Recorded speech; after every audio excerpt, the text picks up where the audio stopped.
नमस्कार, ਇਹ ਆਕਾਸ਼ਵਾਣੀ ਜਲੰਧਰ ਹੈ।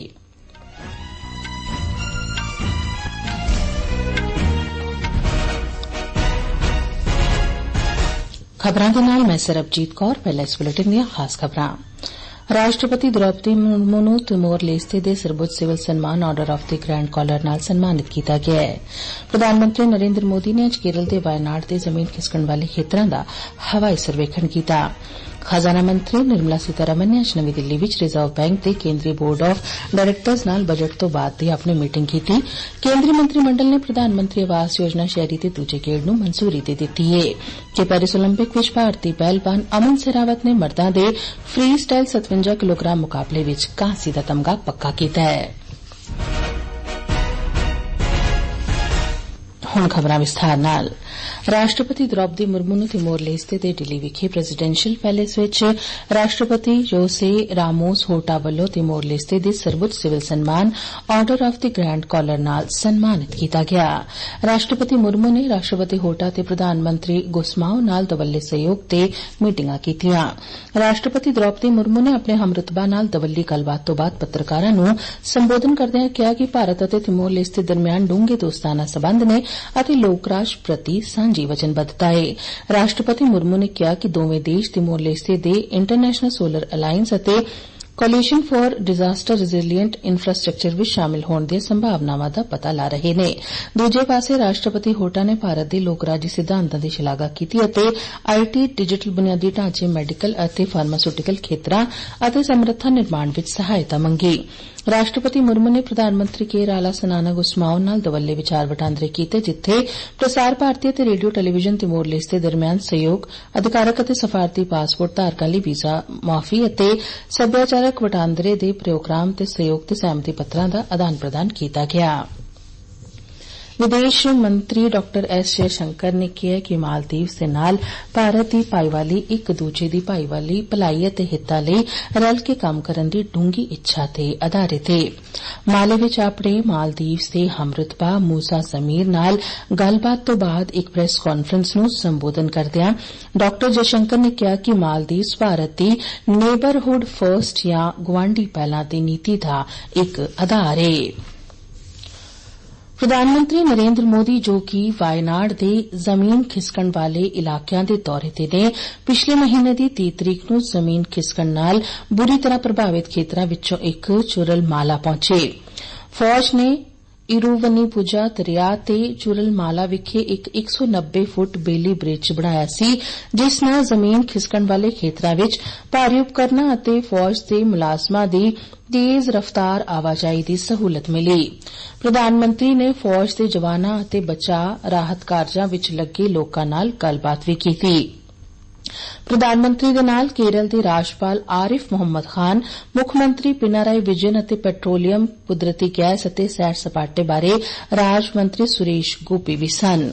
ਇਸ ਤੋਂ ਪਹਿਲਾਂ ਪ੍ਰਧਾਨ ਮੰਤਰੀ ਨੇ ਇੱਕ ਭਾਰਤੀ ਹਵਾਈ ਫੌਜ ਦੇ ਇੱਕ ਹੈਲੀਕਾਪਟਰ ਰਾਹੀਂ ਪੁਚੀਰੀਵਟੋਮ, ਮੁੰਡਕਾਈ ਅਤੇ ਅੱਟਾਮਾਲਾ ਖੇਤਰਾਂ ਦੇ ਜ਼ਮੀਨ ਖਿਸਕਣ ਵਾਲੇ ਖੇਤਰਾਂ ਦਾ ਹਵਾਈ ਸਰਵੇਖਣ ਕੀਤਾ। ਖਜ਼ਾਨਾ ਮੰਤਰੀ ਨਿਰਮਲਾ ਸੀਤਾਰਮਨ ਨੇ ਅੱਜ ਨਵੀਂ ਦਿੱਲੀ ਵਿੱਚ ਰਿਜ਼ਰਵ ਬੈਂਕ ਦੇ ਕੇਂਦਰੀ ਬੋਰਡ ਆਫ ਡਾਇਰੈਕਟਰਜ਼ ਨਾਲ ਬਜਟ ਤੋਂ ਬਾਅਦ ਦੀ ਆਪਣੀ ਮੀਟਿੰਗ ਕੀਤੀ। ਇਹ ਮੀਟਿੰਗ ਕੇਂਦਰੀ ਬਜਟ 2024-25 ਤੋਂ ਬਾਅਦ ਅਤੇ ਲੋਕ ਸਭਾ ਵੱਲੋਂ ਫਾਈਨਾਂਸ ਬਿੱਲ ਪਾਸ ਕਰਨ ਤੋਂ ਕੁਝ ਦਿਨ ਬਾਅਦ ਹੋਈ ਹੈ। ਮੀਟਿੰਗ ਵਿੱਚ ਕੇਂਦਰੀ ਖਜ਼ਾਨਾ ਰਾਜ ਮੰਤਰੀ ਪੰਕਜ ਚੌਧਰੀ ਅਤੇ ਆਰਬੀਆਈ ਗਵਰਨਰ ਸ਼ਕਤੀਕਾਂਤ ਦਾਸ ਵੀ ਮੌਜੂਦ ਸਨ। ਮੀਟਿੰਗ ਤੋਂ ਬਾਅਦ ਮੀਡੀਆ ਨੂੰ ਸੰਬੋਧਨ ਕਰਦਿਆਂ ਖਜ਼ਾਨਾ ਮੰਤਰੀ ਨੇ ਕਿਹਾ ਕਿ ਬੈਂਕਿੰਗ ਨਿਯਮਾਂ ਵਿੱਚ ਜੋ ਸੋਧਾਂ ਸਰਕਾਰ ਲਿਆ ਰਹੀ ਹੈ, ਉਹ ਲੰਮੇ ਸਮੇਂ ਤੋਂ ਉਡੀਕੀਆਂ ਜਾ ਰਹੀਆਂ ਸਨ।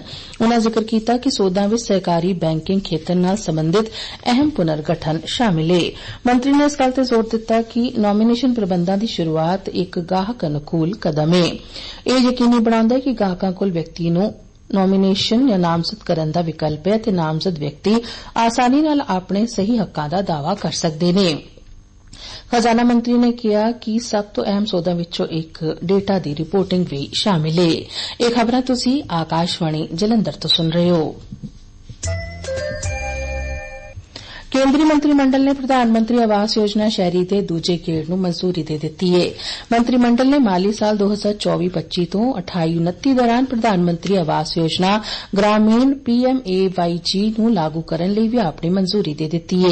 ਬੀਤੀ ਰਾਤ ਮੀਡੀਆ ਨੂੰ ਜਾਣਕਾਰੀ ਦਿੰਦੇ ਹੋਏ ਸੂਚਨਾ ਤੇ ਪ੍ਰਸਾਰਣ ਮੰਤਰੀ ਅਸ਼ਵਨੀ ਵੈਸ਼ਨਵ ਨੇ ਕਿਹਾ ਕਿ ਪ੍ਰਧਾਨ ਮੰਤਰੀ ਆਵਾਸ ਯੋਜਨਾ ਤਹਿਤ 3 ਕਰੋੜ ਨਵੇਂ ਘਰ ਬਣਾਏ ਜਾਣਗੇ। ਸ਼੍ਰੀ ਵੈਸ਼ਨਵ ਨੇ ਕਿਹਾ ਕਿ ਇਨ੍ਹਾਂ ਵਿੱਚੋਂ 2 ਕਰੋੜ ਘਰ ਪੇਂਡੂ ਖੇਤਰਾਂ ਵਿੱਚ ਬਣਾਏ ਜਾਣਗੇ ਜਦਕਿ 1 ਕਰੋੜ शहरी क्षेत्रों में बनाए जाएंगे। गरीब, वंचित और मिडिल क्लास परिवारों पे बहुत बड़ा फोकस रहा है। इसीलिए पहले 10 वर्षों में 4 करोड़ घर प्रधानमंत्री आवास योजना के तहत पूरे देश भर में एक बहुत बड़ा सोशल ट्रांसफॉर्मेशन इससे आया है। 3 करोड़ और नए घर जो प्रधानमंत्री जी ने अपनी पहली घोषणा की थी, इम्प्लीमेंटेशन के लिए कैबिनेट में डिटेल्ड चर्चा हुई। 3 करोड़ नए घर बनाने का फैसला लिया गया, जिसमें 3,60,000 करोड़ टोटल बजटरी प्रोविजन रहेगा। 2 करोड़ घर रूरल एरियाज में रहेंगे और 1 करोड़ घर अर्बन एरियाज में रहेंगे। सरकार ने खेतीबाड़ी ਅਤੇ ਕਿਸਾਨ ਭਲਾਈ ਮੰਤਰਾਲੇ ਵੱਲੋਂ ਤਜਵੀਜ਼ ਕੀਤੇ ਸਵੱਛ ਪਲਾਂਟ ਪ੍ਰੋਗਰਾਮ CCP ਨੂੰ ਵੀ ਮਨਜ਼ੂਰੀ ਦੇ ਦਿੱਤੀ ਹੈ।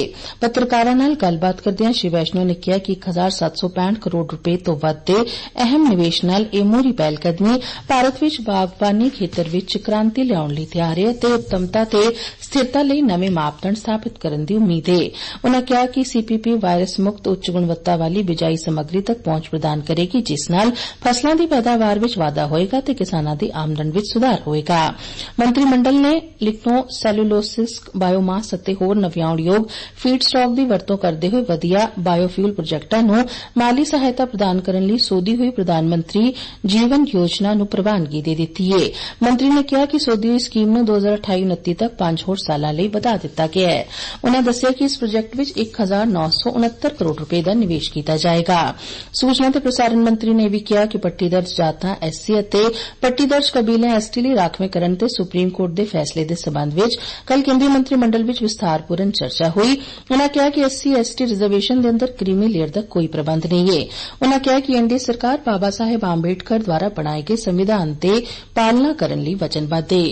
NDA सरकार बाबा साहेब अम्बेडकर जी के बनाए संविधान के प्रावधानों के प्रति प्रतिबद्ध है। बाबा साहेब अम्बेडकर जी के संविधान के अनुसार SC और ST के रिजर्वेशन में क्रीमी लेयर का कोई प्रावधान नहीं है। कैबिनेट का सुविचारित मत है कि बाबा साहेब अम्बेडकर के संविधान के अनुसार ही SC और ST का रिजर्वेशन की व्यवस्था होनी चाहिए।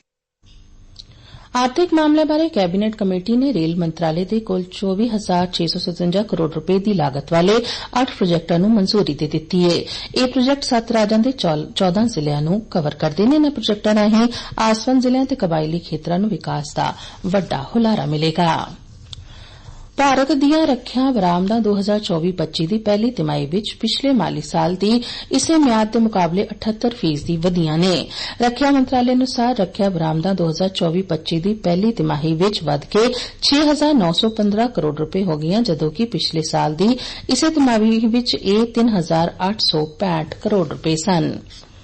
ਪੈਰਿਸ ਓਲੰਪਿਕ 2024 ਵਿੱਚ ਕਾਂਸੀ ਦਾ ਤਮਗਾ ਜਿੱਤਣ ਤੋਂ ਬਾਅਦ ਦਿੱਲੀ ਹਵਾਈ ਅੱਡੇ ਤੇ ਪਹੁੰਚਣ ਤੇ ਭਾਰਤ ਦੀ ਮਰਦਾਂ ਦੀ ਹਾਕੀ ਟੀਮ ਦੇ ਖਿਡਾਰੀਆਂ ਦਾ ਸ਼ਾਨਦਾਰ ਸਵਾਗਤ ਕੀਤਾ ਗਿਆ।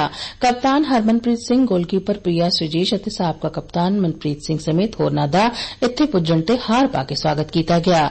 ਕੇਂਦਰੀ ਮੰਤਰੀ ਮਨਸੁਖ ਮਾਂਡਵੀਆ ਨੇ ਟੀਮ ਨਾਲ ਮੁਲਾਕਾਤ ਕੀਤੀ ਤੇ ਸ਼ੁਭਕਾਮਨਾਵਾਂ ਦਿੱਤੀਆਂ। ਉਨ੍ਹਾਂ ਕਿਹਾ ਕਿ ਦੇਸ਼ ਨੂੰ ਟੀਮ ਤੇ ਮਾਣ ਹੈ। भारत की हॉकी टीम से मेरा मिलना हुआ, सभी प्लेयर को शुभेच्छा दी गई। देश गौरव महसूस कर रहे हैं और आने वाले दिनों में और अच्छी सफलता के लिए हम सभी को शुभकामना भी देते हैं। ਓਲੰਪਿਕ ਵਿੱਚ ਭਾਰਤੀ ਪਹਿਲਵਾਨ ਅਮਨ ਸਰਾਵਤ ਨੇ ਮਰਦਾਂ ਦੇ ਫ੍ਰੀ ਸਟਾਈਲ 57 ਕਿਲੋਗ੍ਰਾਮ ਮੁਕਾਬਲੇ ਵਿੱਚ ਪੋਰਟੋ ਰੀਕੋ ਦੇ ਟੇਰੀਅਨ ਟੋਈ ਕਰੂਜ਼ ਨੂੰ 3-5 ਨਾਲ ਹਰਾ ਕੇ ਕਾਂਸੀ ਦਾ ਤਮਗਾ ਪੱਕਾ ਕਰ ਲਿਆ ਹੈ। ਅੱਜ ਦੇ ਮੁੱਖ ਮੈਚਾਂ ਵਿੱਚ ਪਹਿਲਵਾਨ ਰਿਤਿਕਾ ਹੁੱਡਾ ਔਰਤਾਂ ਦੀ ਫ੍ਰੀ ਸਟਾਈਲ 76 ਕਿਲੋਗ੍ਰਾਮ ਮੁਕਾਬਲੇ ਵਿੱਚ ਆਪਣੀ ਮੁਹਿੰਮ ਦੀ ਸ਼ੁਰੂਆਤ ਕਰੇਗੀ। ਆਖਿਰ 'ਚ ਖਾਸ ਖਬਰਾਂ। ਰਾਸ਼ਟਰਪਤੀ ਦ੍ਰੌਪਦੀ ਮੁਰਮੂ ਨੂੰ ਤਿਮੋਰ ਲੈਸਤੇ ਦੇ ਸਰਵਉੱਚ ਸਿਵਲ ਅਵਾਰਡ ਦ ਗ੍ਰੈਂਡ ਕਾਲਰ ਨਾਲ ਸਨਮਾਨਿਤ ਕੀਤਾ ਗਿਆ ਹੈ। ਪ੍ਰਧਾਨ ਮੰਤਰੀ ਨਰਿੰਦਰ ਮੋਦੀ ਨੇ ਅੱਜ ਕੇਰਲ ਦੇ ਵਾਇਨਾਡ ਦੇ ਜ਼ਮੀਨ ਖਿਸਕਣ ਵਾਲੇ ਖੇਤਰਾਂ ਦਾ ਹਰ कारवाई सर्वेखण कीता है। खजाना मंत्री निर्मला सीतारमण ने अज नवी दिल्ली विच रिजर्व बैंक दे केंद्री बोर्ड ऑफ डायरैक्टर्स नाल बजट तो बाद दी अपनी मीटिंग कीती ते केंद्री मंत्रिमंडल ने प्रधानमंत्री आवास योजना शहरी दे दूजे गेड़ नूं मंजूरी दे दित्ती है। इस दे नाल ही आकाशवाणी जलंधर तो खबरां दा एह बुलेटिन खत्म हुंदा है। नमस्कार।